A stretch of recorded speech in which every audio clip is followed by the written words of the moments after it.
One of the great pains we experience in life is separation from our families. Sometimes it's just part of life. Caused by our careers. Maybe you've had a job that took you away from relatives, family. Maybe it's where you chose to live because you were tired of the snow and you came to Arizona. I think a lot of people get separated from their families that way. And eventually their families come here too, because everybody's coming here, it seems like. Maybe who you chose to marry had to move away and you went with them. That can be a common thing. But more often than not, the separations we actually face, especially in our world of modern communication, we say we're separated from our family, but you can Zoom a conversation with someone anywhere in the world, in today's world. I know missionaries that live in mud huts in Africa and still have Wi-Fi. Okay, guys, so communication is a choice. So more often than not, if we're truly separated from family members, from friends, from people, it's usually the result of sin. We live in a sinful world, and it causes disruption in our relationships. People we love most are sometimes the one who can hurt us the deepest. They can cause us pain. Because of this, one of the great miracles that God does, that God works in our life sometimes, is healing those hurts. Right? Any of y'all ever been hurt by a relative? Friend, family member? Okay. So God can heal those hurts. So it's one of the great miracles God does is healing those hurts and sometimes even reconciling our families back together. And we're going to see that today in the story of Joseph. We shouldn't be surprised by this. God is actually in the reconciliation business. He reconciles us to himself, but also through that being made the family of God, he reconciles us to each other. This is 2 Corinthians chapter 5, beginning in verse 17. Paul writes this. He says, "Therefore, if anyone is in Christ, he is a new creation. The old has passed away, and see, the new has come. Everything is from God, who has reconciled us to himself through Christ, and has given us the ministry of reconciliation." That is, in Christ, God was reconciling the world to himself, not counting their trespasses against them, as he has committed the message of reconciliation to us. See, all things become new because God has reconciled us to him. He has made us a part of his family. We don't have to be stuck in what was. We can go forward into what God is creating. And God wants to get us out of the sin that caused the separation, that caused the pain, and then reconcile us together, both with him and with each other as a part of his family. Now, I know Thanksgiving and Christmas can be a hard time for a lot of people. Any of you ever feel stress around that time of the year? A lot of people feel, sometimes they feel stressed over what to cook, and I just had to admit this week, I've never actually cooked a turkey. I don't even know what kind of barbecue sauce to use or how many minutes it goes on the grill or anything. I've never done, any of that. But we often have stress because, the family's coming. The family's coming over. I've got stress. But if ever there were a story in the Bible that could help you most when you feel pain of family issues, when you feel separations, when you feel stress, if ever there was a story in the Bible to give us comfort and hope in God's ability to impossibly reconcile a family, it should be the story of Joseph. The story of Joseph. We left off last week with Joseph having revealed his true identity to his brothers, and you'll remember they had sold him into slavery because they were jealous that Dad liked him best. He wound up in Egypt as a slave and then wound up in prison for a crime he didn't commit, and now he's in charge of Egypt, and they came to him, didn't recognize who he was, and he reveals who he is, and they were terrified and in disbelief. But he convinced them and told them that there was still 5 years of famine to come. He told them God's plan was to take Jacob, their father, and all their family down to Egypt so that they could live and become a great nation. He reveals, I will take care of you. You bring the family down here. which later we're going to see that God does do that, and he brings them out of Egypt again at the right time so that he can give them the promised land that he had promised Abraham. But let's pick up there with that moment after Joseph has revealed himself to his brothers. We're in Genesis 45, chapter 45, beginning in verse 16. When the news reached Pharaoh's palace, Joseph's brothers have come. Pharaoh and his servants were pleased. Pharaoh said to Joseph, "Tell your brothers, do this, load your animals and go back to the land of Canaan, get your father and your families and come back to me. I will give you the best of the land of Egypt, and you can eat from the richness of the land." You also are commanded to tell them, "Do this, take wagons from the land of Egypt for your dependents and your wives, and bring your father here. Do not be concerned about your belongings, for the best of the land of Egypt is yours." The sons of Israel did this. Joseph gave them wagons, as Pharaoh had commanded, and he gave them provisions for the journey, and he gave each of the brothers changes of clothes, but he gave Benjamin 300 pieces of silver and 5 changes of clothes. And he sent his father the following: 10 donkeys carrying the best products of Egypt, and 10 female donkeys carrying grain, food, and provisions for his father on the journey. So Joseph sent his brothers on their way, and as they were leaving, he said to them, "Don't argue on the way." Now we come into the story. Pharaoh has heard about Joseph's brothers coming, and Joseph has revealed himself, and Pharaoh's actually pleased. He's happy. He's king of Egypt. Pharaoh's king of Egypt. He's the one that put Joseph in charge of everything. He is pleased that Joseph's brothers have come and they wanted his entire family. Let's relocate all of them to Egypt. Let's bring them here.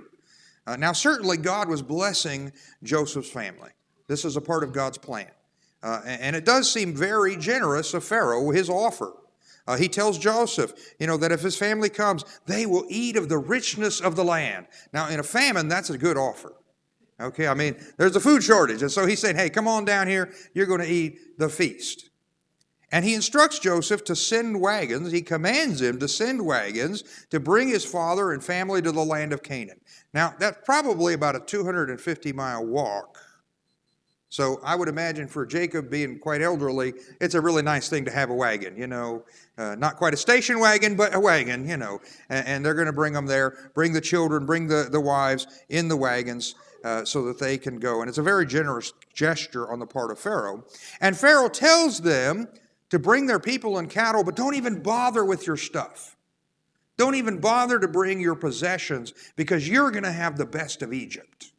Whatever we have that's good here in Egypt, it's going to be yours. Just come on down. Now, that's really generous of Pharaoh. But before we think Pharaoh is completely selfless in his generosity, I'd like you to remember that Joseph is the one responsible for saving the nation, responsible for managing the food supply. He's the one that Pharaoh has put in charge of everything. And Pharaoh really wants to keep him around, not have him decide to go back home to his family.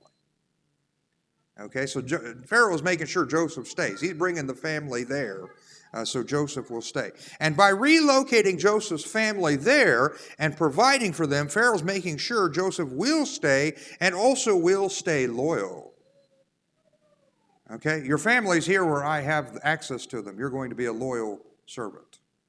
Kings have an understanding of this building this type of loyalty.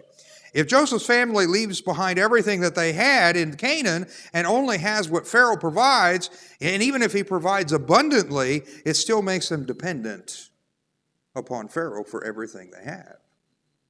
Pharaoh knows what he's doing. In fact, many rulers down through history have learned that if you provide well for those who do what you want, you can also develop the ability to make them dependent upon you. So they have to keep doing what you want if they want you to keep providing it. Welfare works kind of that way. Okay? And this is actually something down through history. The Romans did it. If you were a Roman citizen, they would provide bread. Now, Joseph followed Pharaoh's instructions and sent wagons and donkeys and provisions with his brothers so they could get the entire family and bring them all down to Egypt. Joseph gave each of his brothers a change of clothes. That seems a little odd to us maybe, but he gives each of them a change of clothes. But his little brother Benjamin, he gives him 300 pieces of silver and 5 changes of clothes. Now, we probably get the silver, and Benjamin is his full brother. The others are half brothers, and so Joseph is kind of taking Benjamin, especially, showering blessings on him. And we get the silver because that'd be like giving your little brother a gift of money. I mean, here's you're going to be moving in. Here's an allowance. Here's something for you.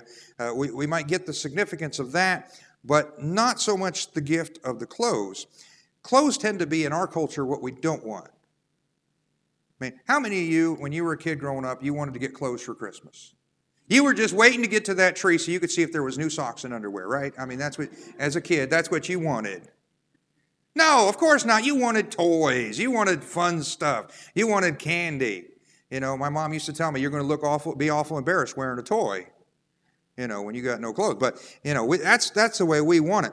And I think there's an important reason we in our culture maybe have a disdain for receiving commonplace items like that as a gift, and that's mainly because we're spoiled.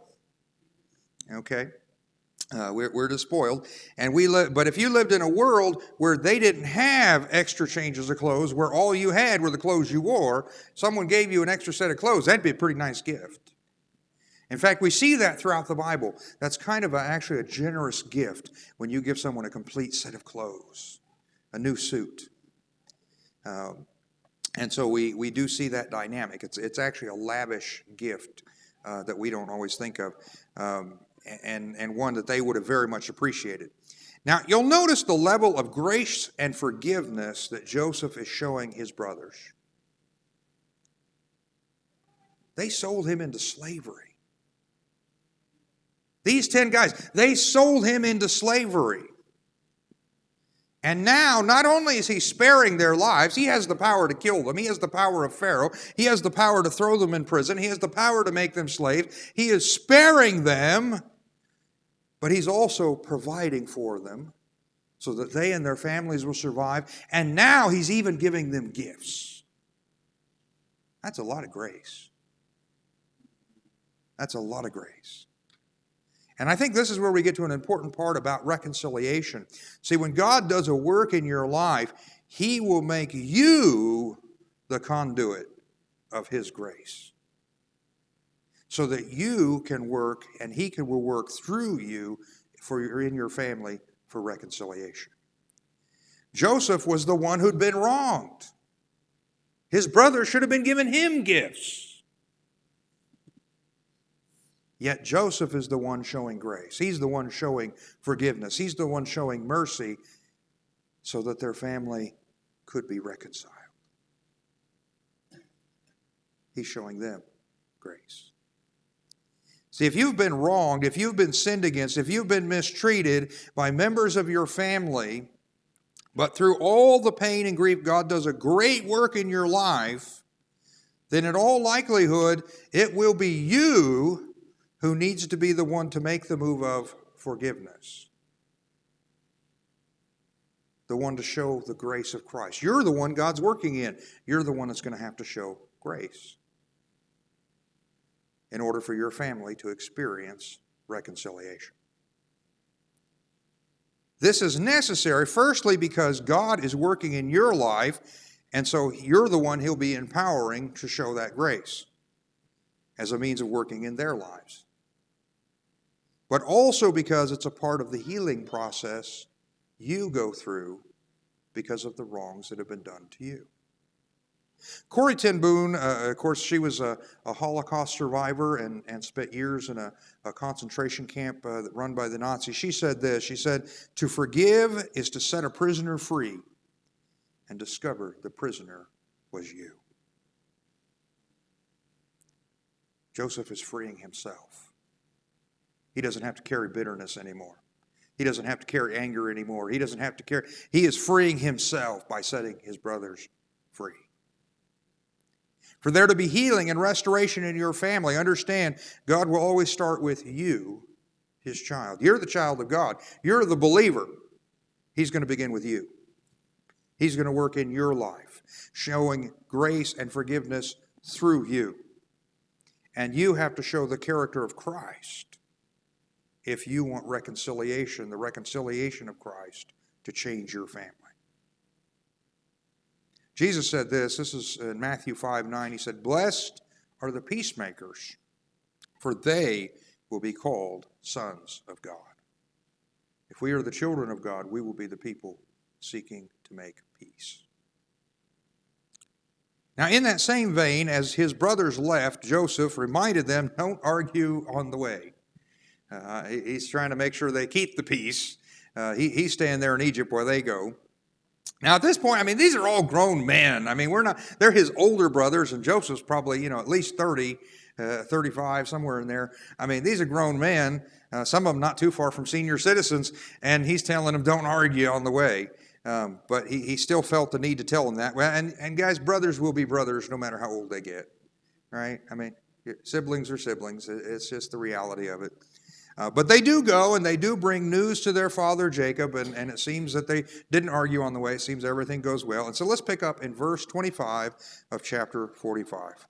So they went up from Egypt and came to their father Jacob in the land of Canaan. And they said, Joseph is still alive, and he is ruler over all the land of Egypt. Jacob was stunned, for he did not believe them.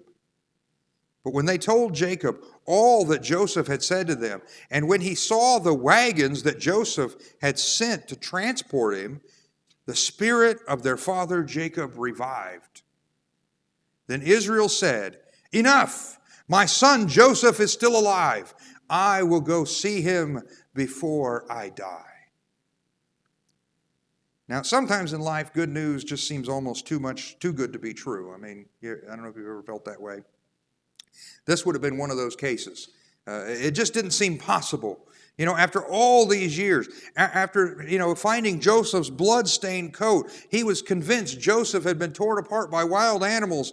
How could Jacob's son Joseph still be alive? How is this possible?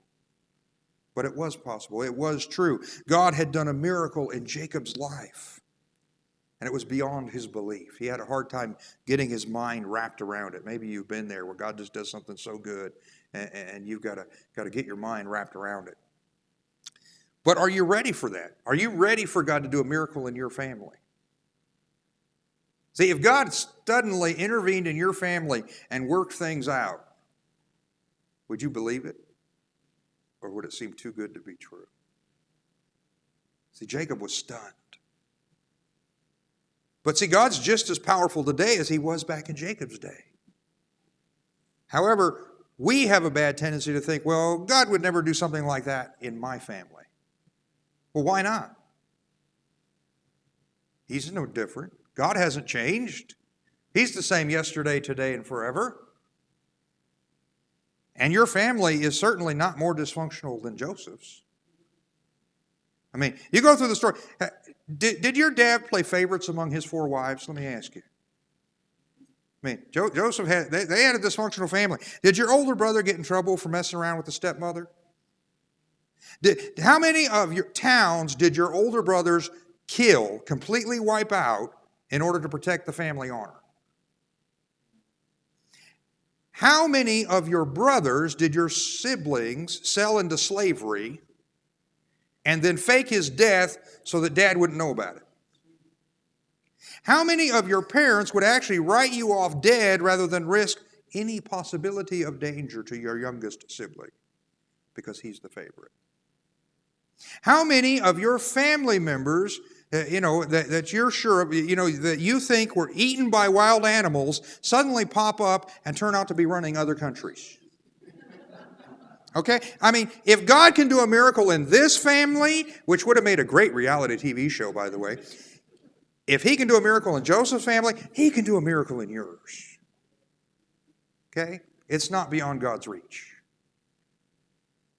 So anyway, the brothers go down and they tell their father, Joseph's alive. This is what he said. And he had a hard time believing it. But there's the wagons from Egypt. There's the supplies from Egypt. How could he not believe? It's right there in front of his eyes. And he revives. Jacob's spirit is revived. He had grieved the loss of his son for over 20 years. It had withered him away. He's elderly. But now he finds out his son is alive, and it revives his spirit. Can you imagine what that'd be like? And he says, I'm going to go see him. I'm going to go see my son. It seems like the focus of what was going on in Jacob's life, is so exciting. But I want to remember the background behind this is the famine. The famine. I mean, they're all struggling for survival. They're having to go to Egypt just to get food because there's nothing. They're all starving to death without this food. And now, not only is Joseph alive, but he's taking them all to the place where they can be safe from the ravages of famine. They're all saved. Their biggest problem is being fixed. It would be kind of like, if all the stores were out of food and there was like a turkey shortage or something, and all the prices were outrageous on top of that. And then suddenly a long-lost relative who you thought was dead invited you and said, hey, come to the feast, it's free. I mean, that's almost kind of what's going on here. And not just a one-day feast. I mean, come move in. How many of your relatives invite you to come move in? I mean, really. All you can eat. We're providing for you. It's a miracle for Jacob and his family. Sometimes in the middle of life's great tragedies, or even its great moments of victory, we need to pause and remember that it's God who's in control of world events. And I have to admit, I love that our nation has an actual annual celebration of Thanksgiving. Our founders had the sense to say, you know what, we need regularly, annually, to remember the great many blessings of God and give thanks. And that's a good thing to do. We should remember that. We should count our blessings. Count them one by one. I think there's a song about that. But we should do that. So something we should not be surprised when God does something great in spite of all the world events. It's something we should be thankful for, but it's something we should be watching for. The events of the world and of our life are not random. God is sovereign. God is in control. God is on the throne. He's able to see us through any situation, no matter how bad or how dark it may seem. And so that's what we see here is they get to go and God is intervening and God's going to show that to them. Chapter 46, Genesis chapter 46, picking up in verse 1. Israel, that's Jacob, Israel set out with all that he had and came to Beersheba. And he offered sacrifices to the God of his father Isaac. That night God spoke to Israel in a vision. Jacob, Jacob, he said. And Jacob replied, here I am. God said, I am God, the God of your father.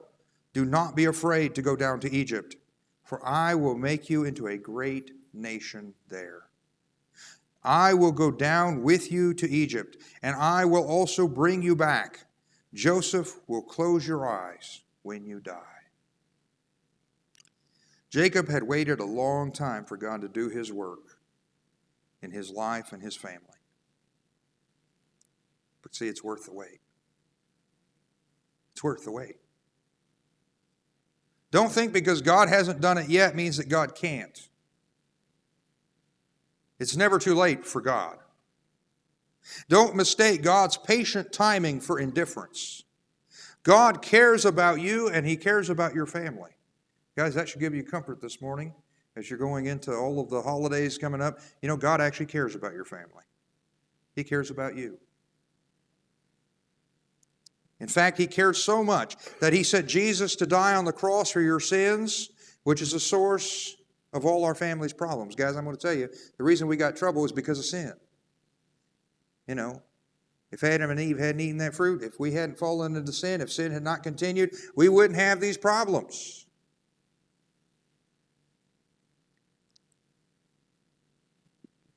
If you have been waiting a long time for God to move in your family, then I'm going to suggest you keep on being faithful while you wait.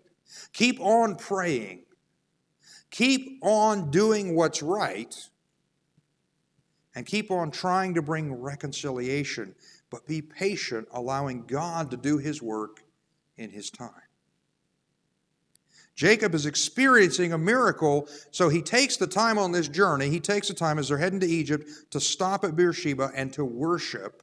And he offers sacrifices to the God of his father Isaac.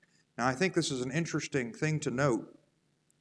The last time we have record of Jacob sacrificing or worshiping God is before the death of his wife Rachel and before the disappearance of Joseph.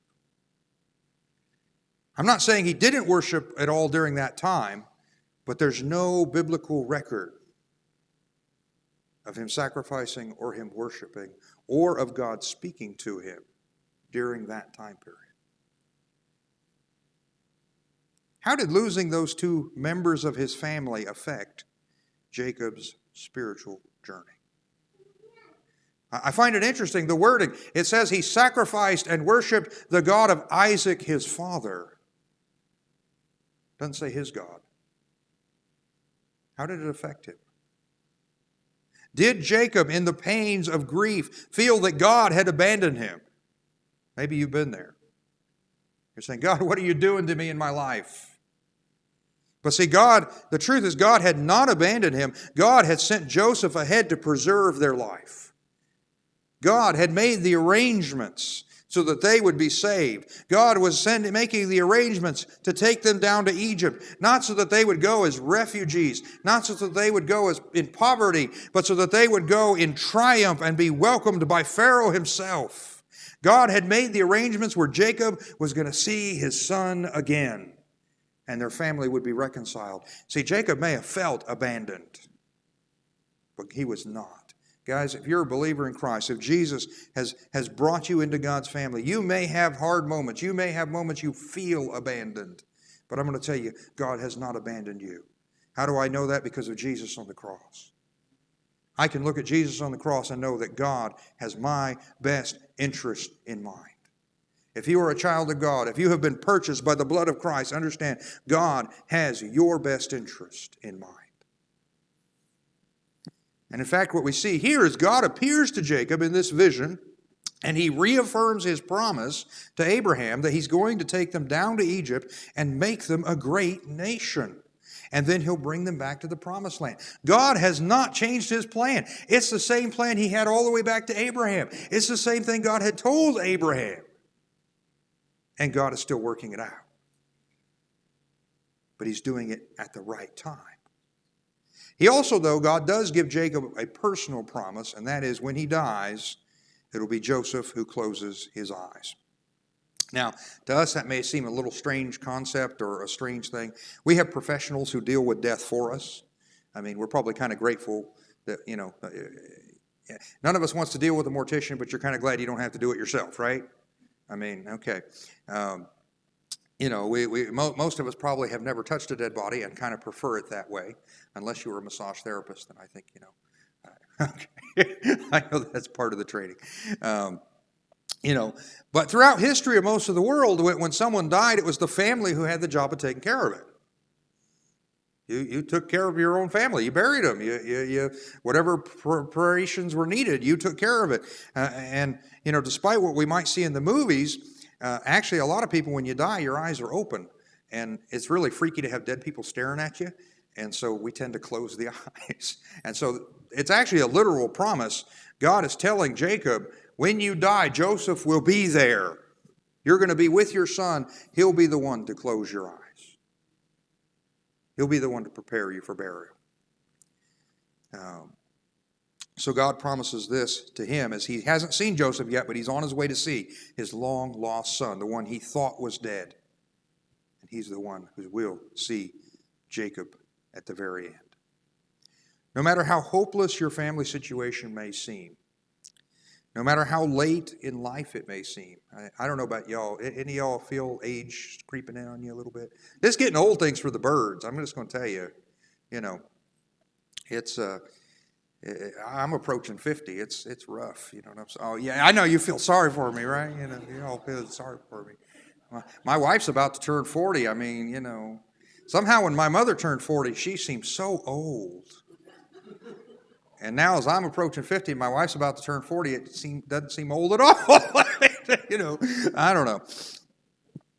But if you're in that situation, understand, don't think that God doesn't care or that he has abandoned you. See, the opposite is true. He does care, and he's working in your life even when you can't see it.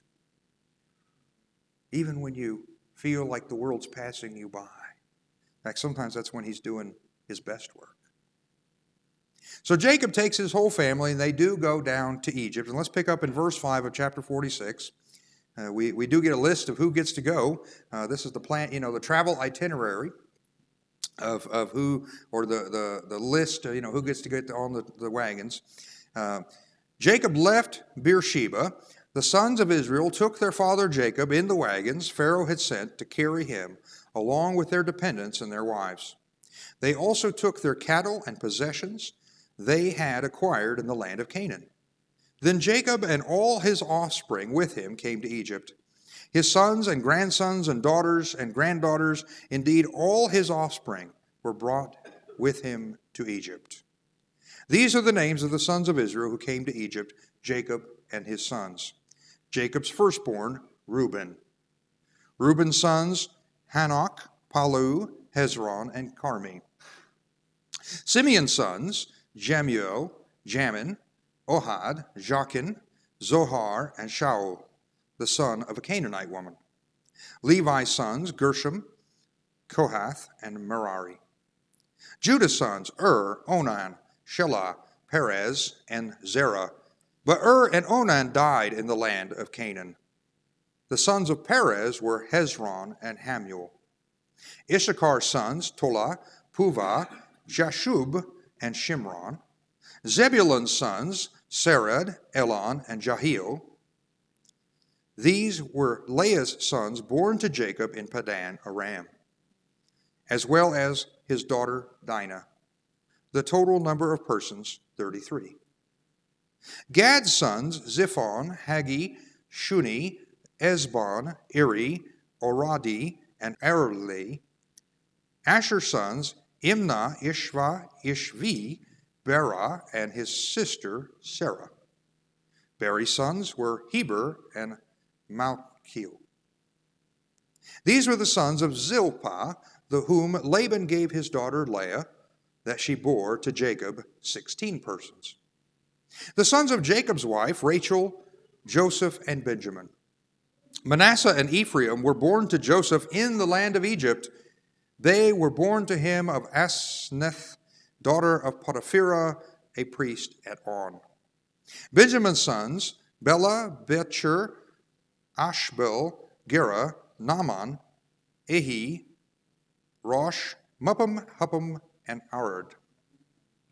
These were Rachel's sons who had been born to Jacob, 14 persons. Dan's son, Husham, Naphtali's sons, Jaziel, Guni, Jezer, and Shillem. These were the sons of Bilhah, whom Laban had given to his daughter Rachel, and she bore Jacob 7 persons. The total number of persons belonging to Jacob, his direct descendants, not including the wives of Jacob's sons who came to Egypt, 66. And Joseph's sons, who were born to him in Egypt, 2 persons. All of Jacob's household came down to Egypt, 70 persons. Now, these folks were about to have a really big Thanksgiving dinner. Okay, I mean, this is the list. Can you imagine all the place settings that you're thinking? And I'll tell you what they really needed for Christmas was a book of baby names. Because, some of these are just ridiculous. Now, in fairness, though, they might say the same thing about some of our names. So, we'll be fair. It probably made good sense to them. But we often skip over the names, some of them can be kind of tongue twisters. I won't guarantee I pronounced all of them correct. But the truth is that every one of these people is someone whom God cared for deeply. Someone that God provided for. In fact, he provided Joseph to save them. And God later would provide Jesus to save them. Guys, there's no unimportant person in the world. There's no unimportant person here this morning. If you're here, I want you to know you are important to God. So important that he sent Jesus to save you. There's no unimportant person in history or unimportant person in the future. Every person is valuable to God. And so all of these people that we read about were important. Furthermore, we are seeing here a record of God's faithfulness. Remember, the whole story as we're going through Genesis, Abraham and Sarah were barren. And when she was 90 and he was 100, God gave them a child named Isaac. See, God promised Abraham, I'm going to make you a great nation. But it seemed like it was a long time coming. In fact, he wandered around for decades waiting for God to keep his promise. And here we are with Abraham's grandson Jacob and great-grandchildren, and God has already multiplied them to 70 people. That's a pretty good-sized family. On top of that, God's keeping his promise that he made to Abraham. He told Abraham, they're going to go live in a foreign land for 400 years. I'm going to make them a great nation. And then I'll bring them back here to give them the land at the right time. God's keeping that promise. I would also add that these individuals become the tribes and clans of Israel that we read about later through the Old Testament. So when you're reading about this tribe or that tribe, these are the founding members. If you follow these names, you'll understand the tribes and the clans better in the rest of the Old Testament. So all these people make it safely down to Egypt for their family reunion with Joseph. God is reconciling their family together. And this is what we read in verse 28, chapter 46, verse 28. Now Jacob had sent Judah ahead of him to Joseph to prepare for his arrival at Goshen. When they came to the land of Goshen, Joseph hitched the horses to his chariot and went up to Goshen to meet his father Israel. Joseph presented himself to him and threw his arms around him and wept for a long time. Then Israel said to Joseph, I'm ready to die now because I have seen your face and you are still alive. See, the day when God's plan of restoration and reconciliation for Joseph's family finally arrived. It finally arrived. It took over 20 years. Now, maybe it took over 20 years because that's how much healing and forgiveness needed to happen. Sometimes the deeper the hurt, the longer the reconciliation takes. That doesn't mean it's impossible, but it means there's a lot of healing that needs done to get there.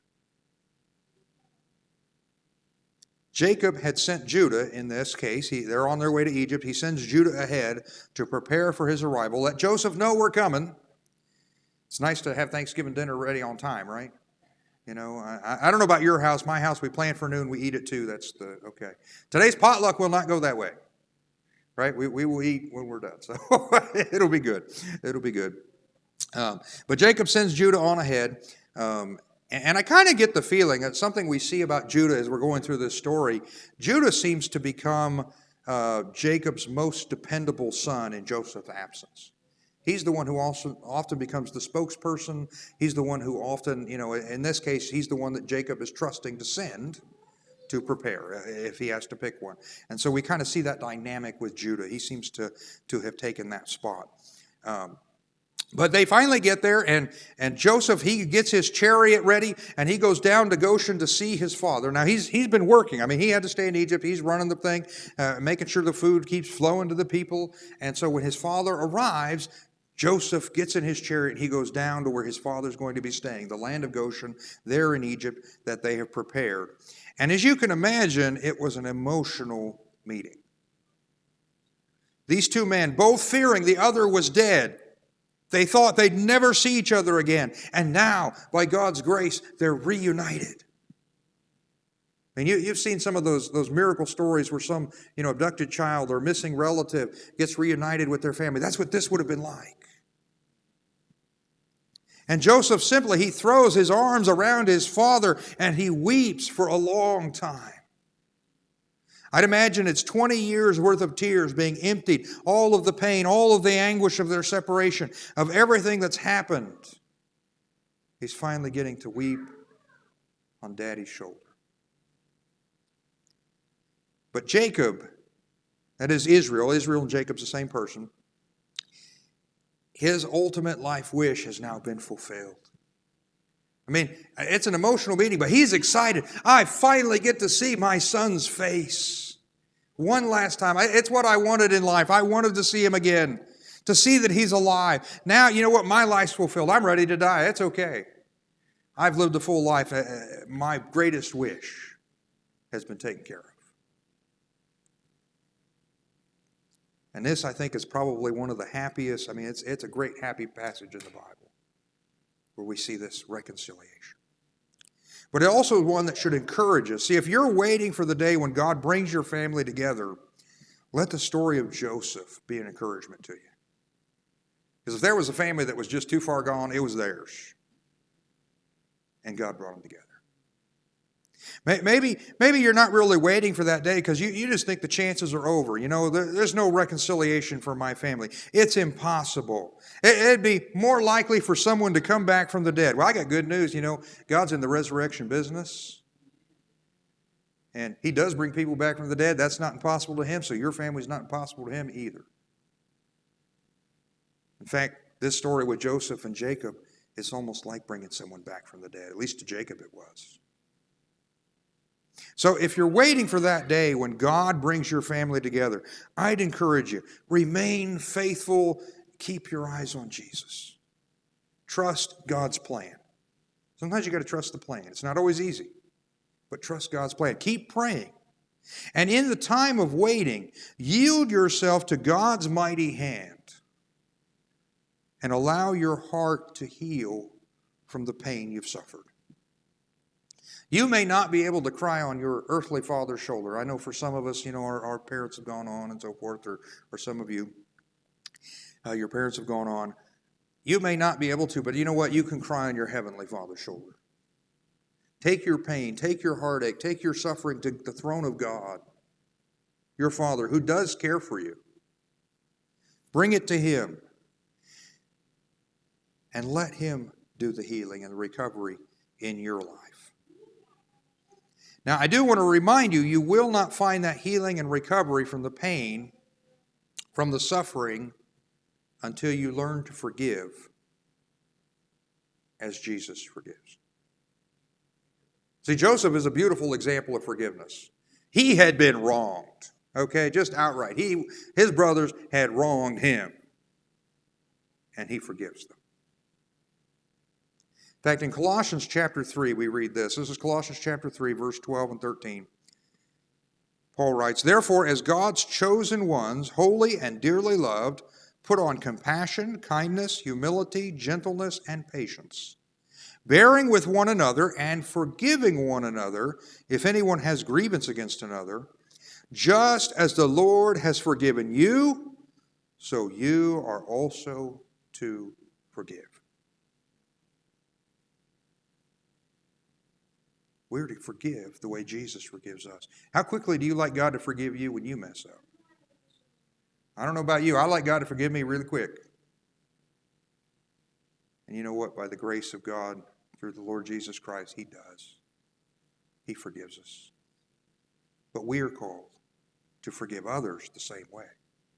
Joseph's really a great role model of living what God's commanded us to do, which is that forgiving one another, others who have wronged us in the same way Jesus has forgiven us. See, Jesus didn't wait to come and be reconciled to Him before He forgave us.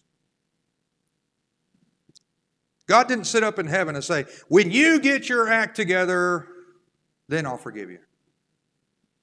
See, no, He came when we didn't have our act together. He came when we were wrong. He forgave us when we were wrong. We see the same with Joseph. His brothers had wronged him, and he forgives them. He forgives them. So are you waiting for a day when God brings your family together? I'm going to suggest, if you're waiting for that day, if you're looking for that moment, look for opportunities to forgive. Look for opportunities to show grace, because that's what it takes to bring your family together.